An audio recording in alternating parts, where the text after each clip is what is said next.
विदाई का वक्त आ गया।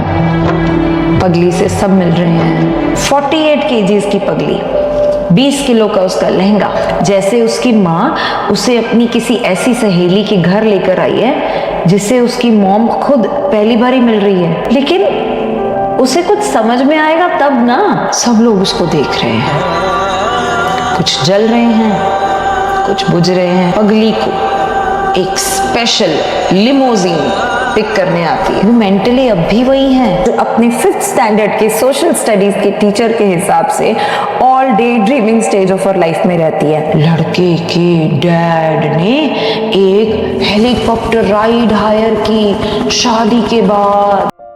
जिस कमरे में उसे पिछले दिन लेटाया जाता है ना, उसी कमरे में पगली रिसेप्शन के लिए रेडी होती है। फिर पता चलता है कि वो रूम तो उसकी जेठानी का है। प्रॉपर जेठानी, शातिर।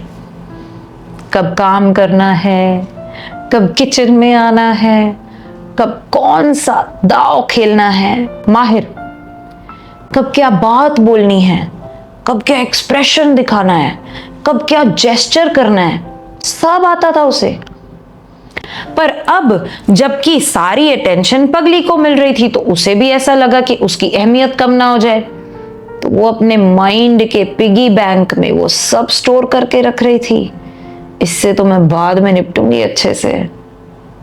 ज्यादा फर्क नहीं था दोनों की एज में। अगर वो 21 साल की थी तो पगली 19 की। वो भी बालिका वधू ही थी पगली की तरह। पता नहीं इस फैमिली में इतनी जल्दी शादी क्यों कर देते हैं। चलो, रिसेप्शन भी हो गया, होटल स्टे भी हो गया। पगली अपने मॉम डैड और उन सारे लोगों को सी ऑफ करने जाती है स्टेशन में। ट्रेन में मस्ती चल रही है, खिखी खाका सब चल रहा है। उसका भाई फिर पता नहीं कहाँ है। पगली की चाची उससे पूछती है कि सब ठीक है ना हर पहलू से तुम दोनों के बीच। वो कुछ बोलने ही वाली होती है कि इंजन की आवाज आ जाती है। ठीक ही होगा।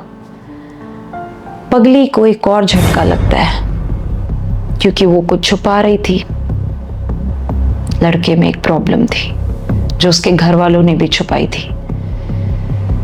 जब पगली की चाची ने ये बात पूछी ना, तो पगली के लिए वक्त जैसे वहीं रुक गया हो। बाकी दुनिया चल रही है, वो स्टिल हो चुकी है। अब स्टेशन से सी ऑफ करके वापस जा रही थी तो पता नहीं क्या सूझता है उसे, वो बेहोश हो जाती है। नाटक है, सब नाटक है। ये क्या था? सब हैरान, सब उसे आवाजें लगा रहे हैं, भाभी भाभी उठो। मिस्टर एक्स हैरान, ये क्या हुआ? वो सोचने लगा कि पगली में कोई फॉल्ट है। सब सोचने लगे कि भाभी अंडर स्ट्रेस है। पगली सोचने लगी कि ऐसा करने से उसे अटेंशन मिलेगी। पता नहीं उसके माइंड में क्या आया कि उसने ऐसा किया।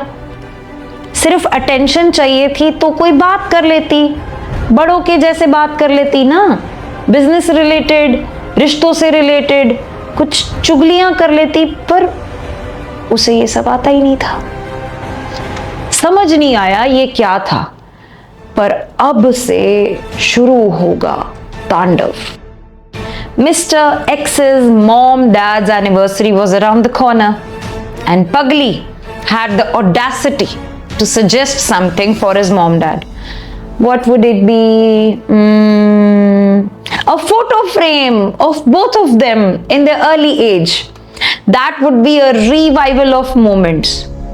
They'll both be so happy.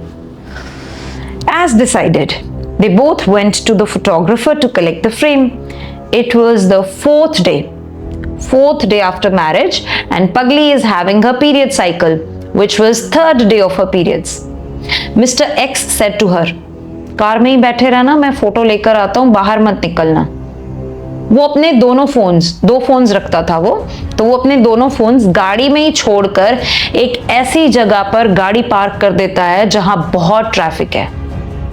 तो लोग पीछे से हॉर्न बजा रहे हैं। 2-3 लोग तो कार के शीशे पर आकर जोर जोर से नॉक कर रहे हैं। ये कंफ्यूज्ड, कार से बाहर नहीं निकलना है, मना करके गए हैं। क्या करूं?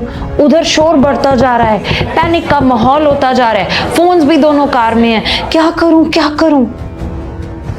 वो गाड़ी से उतर के बाहर आती है। उतने में उसका हस्बैंड आ जाता है।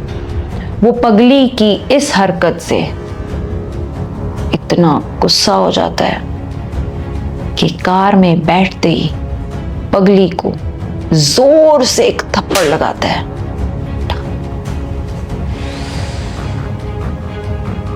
मानो वो सारा शोर शांति में बदल जाता है।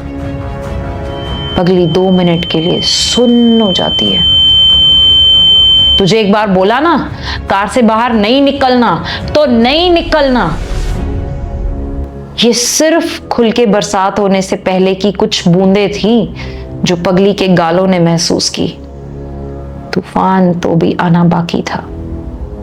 Milord, point to be noted number 13। दूध का जला छाछ भी फूक फूक कर पीता है, पर जला हुआ ठीक भी कितनी बारी होगा।